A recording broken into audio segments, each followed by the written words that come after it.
So just to give you a little bit of an introduction to who I am, who Thoughtbox is, who I work for.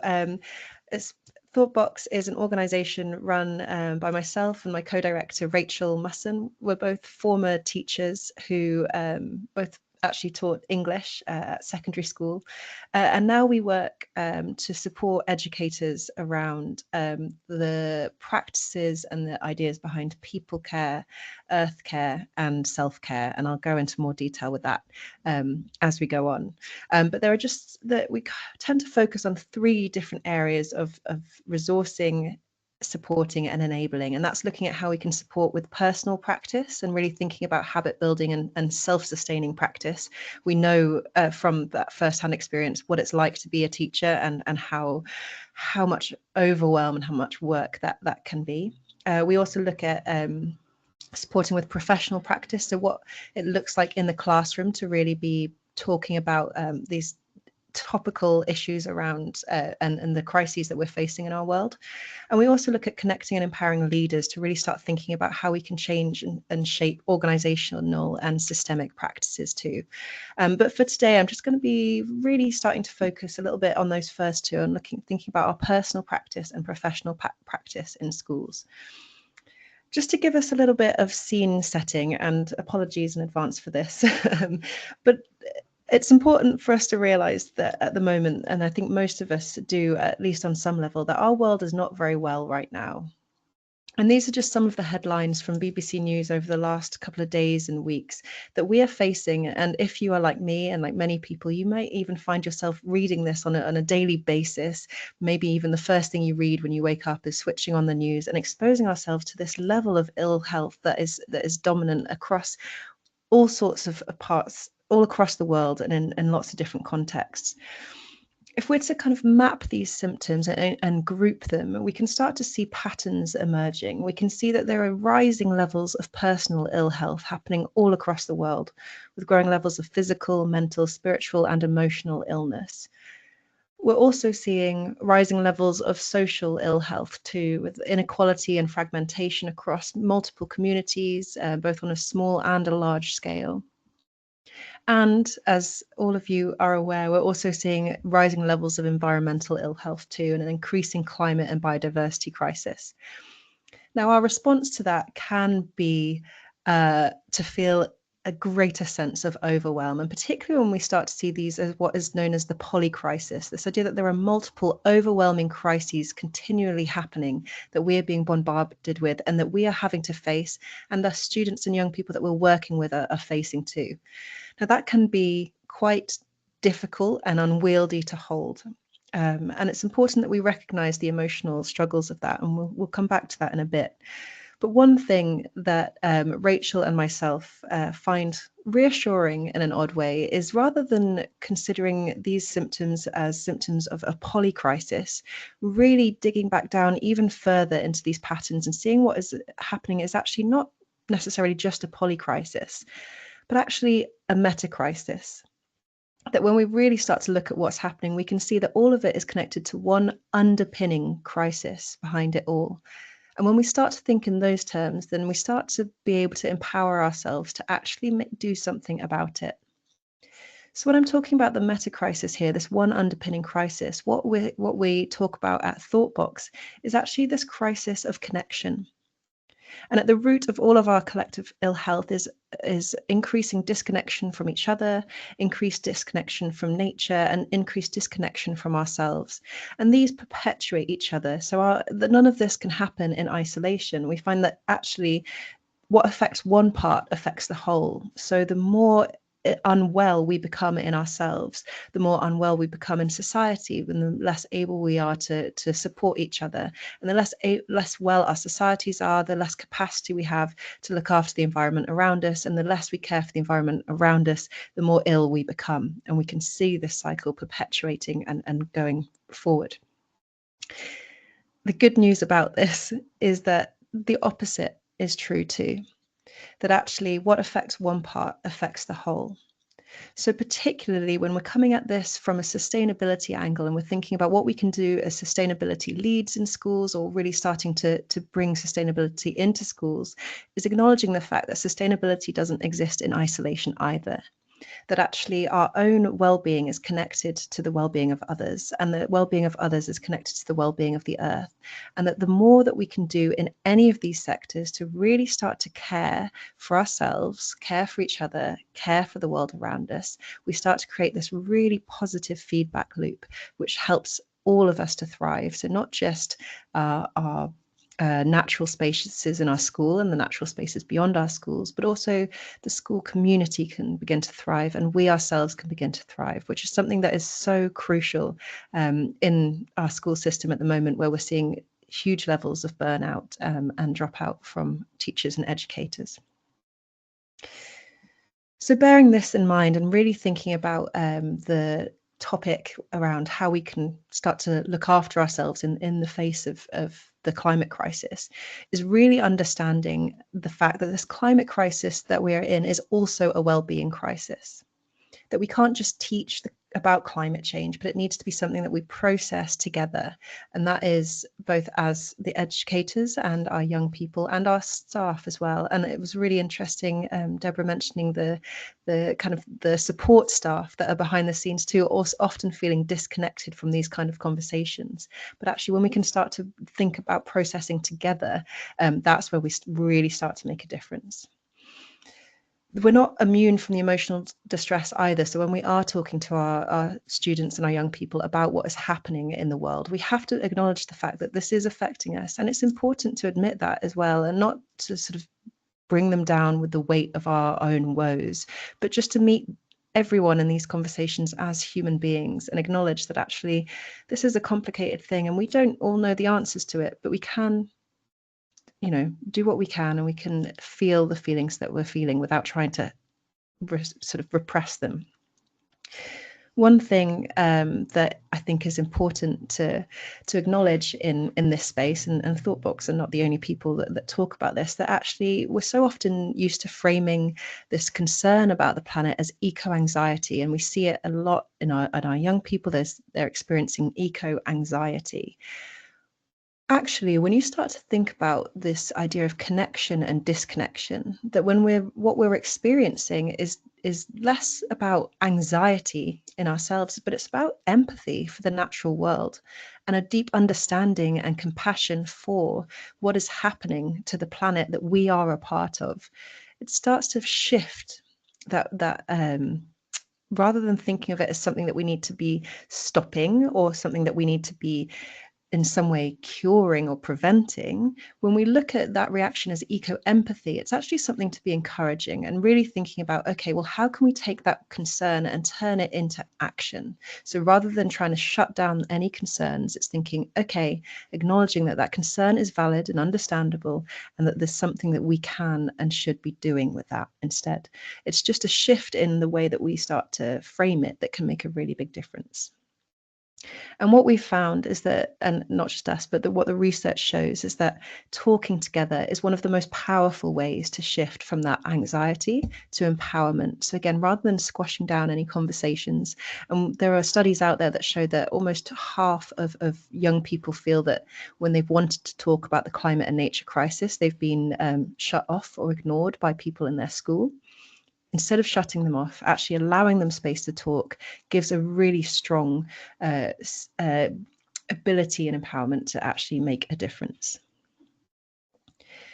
I want to just dive now really quickly, again, a whistle-stop tour into our nervous system, and really starting to think about what's happening to us when we are confronted with that news that I showed earlier of that ill health that is affecting us personally, socially, and environmentally.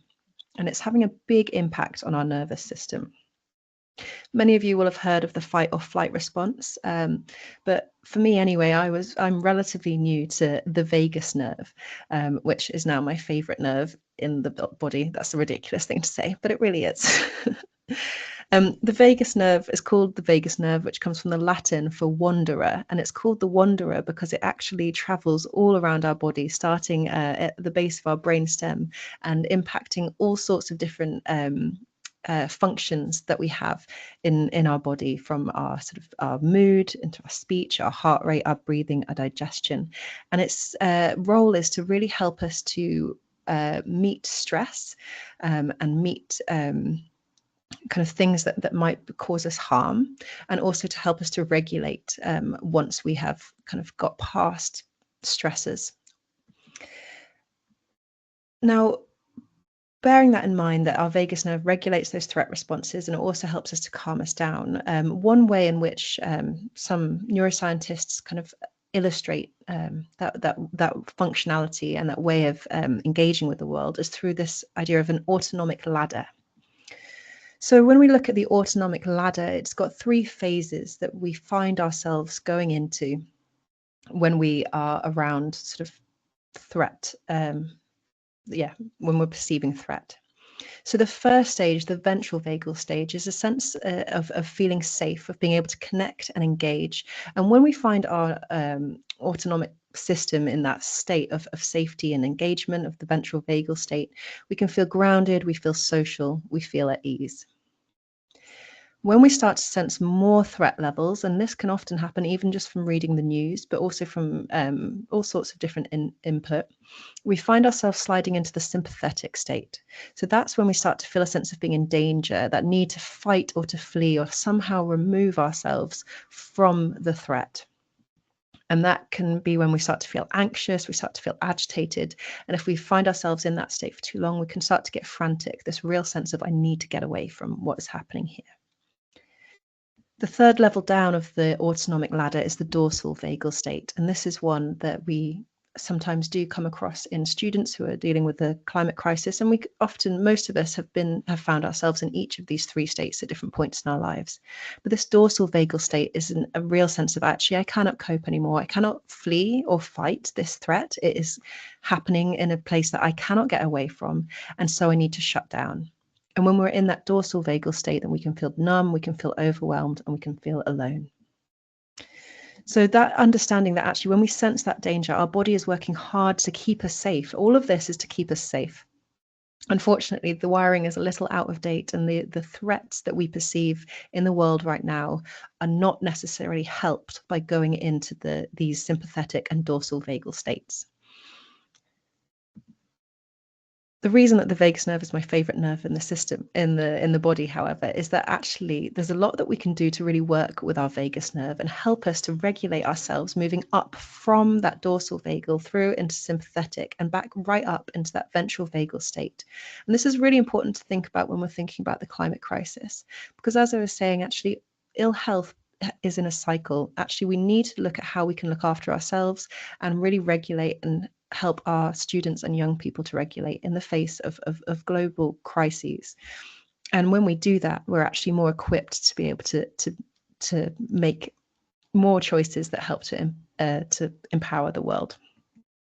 So our responses may be unconscious, like we say, that actually they are coming from a place that was developed thousands, millions of years ago. But actually we can start to regulate and soothe and even rewire our responses.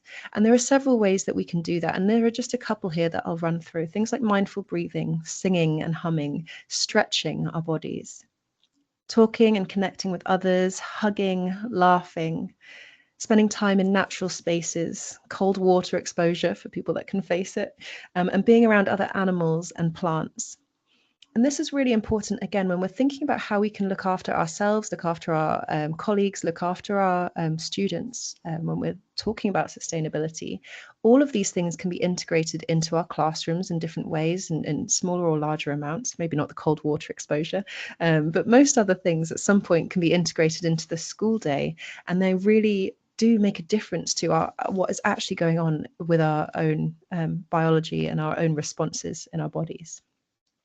Now, I've grouped these into 3 categories here because actually, if you boil this down again, and we like to kind of find the patterns at Thoughtbox, it's all about connection or reconnection with ourselves, with others, with the natural world. And that's the easiest way that we can do that is through self-care, really connecting with ourselves through looking after ourselves, people care, thinking about how we can build caring communities, and earth care as well. So really considering how we can care for the planet. And in doing each of these any of these sort of care activities, we really start to build that connection, and we strengthen our ability to then continue to care and care more for the people around us and for the world around us. And we call this triple well-being at Thoughtbox, and it's holistic, and it's the way that we can be well together rather than simply focusing on one element or thinking of things in their silos, that actually we start to really consider the fact that everything is interrelated, that we cannot care for the planet unless we are well in ourselves, and we cannot be well in ourselves unless we're part of communities that are well. You know, the system cannot be well if its parts are unwell. So really starting to understand our place in a wider holistic whole. One of my favorite quotes, and as I say, I'm a former English teacher, so I cannot help but put quotes into every presentation I give. But this quote is attributed to both Llewellyn Vaughan Lee and Thich Nhat Hanh, who says, "The world is not a problem to be solved. It is a living being to which we belong." And if you come away from today with nothing else in mind, I would really urge you to start to think about, we have, particularly as educators, this desire often to solve a problem or to give an answer that is the right answer, and particularly the way that our exam system is kind of built at the moment. There is a problem that often needs to be solved, and it's accurate or not. But actually, we need to start really seeing ourselves as part of something that is a living being, and that we belong to that. So rather than solving something, really starting to see, how can we create more connection? How can we really start to allow ourselves, our students, our colleagues, and our communities to build more connections between themselves, each other, and the natural world? And just to end, I just wanted to share that at Thoughtbox, we have several different ways in which we support educators and teachers. We have training programs that really kind of dive into our triple wellbeing model, which looks at self-care, people care, and earth care through the entry points of the head, the heart, and the hands. We have triple wellbeing resources, so you can see here pictures of our story kits, which are these beautiful illustrated books which tell stories of self-care, earth care, and people care through woodland creatures. And we also have card practices as well that can be used. They're 5 to 10 minute practices that can be used in classrooms or in meetings or wherever you want to be thinking about boosting well-being. And then finally, we have a global community of practice that we work with too. So over 1,000 educators who are part of our online hub, who come together to talk about what's going on for them and support each other. So that's me. Yeah. Thank you so much, Holly. That was lovely.